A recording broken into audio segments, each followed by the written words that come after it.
Elle Fanning and Nicholas Hoult's The Great is a definite must-watch, and there are a couple of reasons why. It's a fresh new genre of TV and an ultra oomph of entertainment that meets Game of Thrones, The Favorite, and witty dark comedy fans. Number one, I would say it's maximalist TV that works. There aren't many jack-of-all-trades shows that really worked well. The Great is a satirical comedy drama about Catherine the Great's rise to becoming Russia's ruler. While this plot might sound boring because you've already seen so much royal drama and biographies of previous kings and queens, it comes as a surprise that The Great isn't one of those kind of shows. It takes the best parts of real history and amplifies it to a sarcastic fantasy that gives you a "don't take it so seriously" vibe. The main narrative involves Elle Fanning, who plays young Catherine the Great, who marries an idiot Russian emperor, Peter. She plots on a coup to take over and be the new ruler of Russia. And in order to do that, she has to scheme and win the hearts of the emperor's council. And add in the nudity, violence, and some hard-to-watch scenes, and that's where you get the Game of Thrones-ish vibe kicks in. You won't be bored with the politics of it all, as the series plunges itself in a witty and fun comedic way. Plus, enjoy the detailed and grand sets and costume design that never disappoints.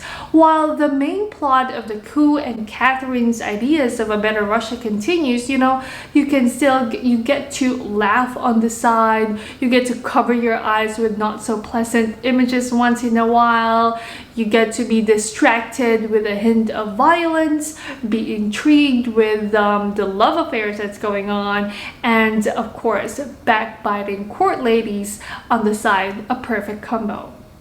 Number two, I would say they have good character contrast. Most of the time when you watch a show, you can immediately tell who are the protagonists and who is the antagonist because they act and they are perceived in a uniform and the same way. They think on a straight path, and you as an audience, you get to decide, oh, I like this character, I hate this character. In The Great, it's almost impossible to feel one way for its characters, especially Nicholas Hoult's character, Peter II.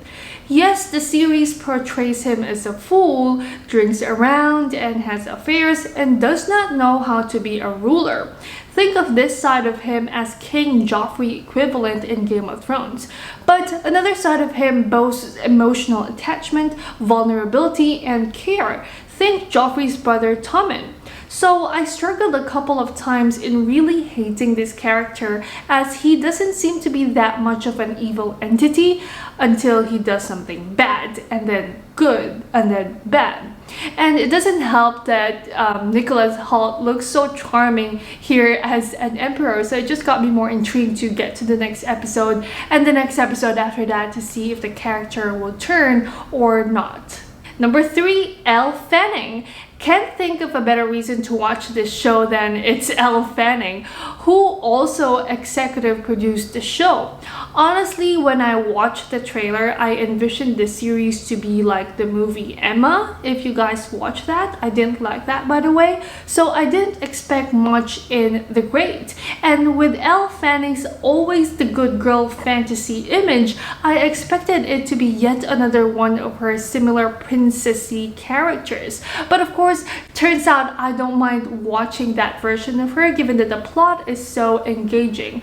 Her character arc is something to look out for as well, and she just kept on growing and evolving quite fast actually. So those are the reasons why you should watch The Great.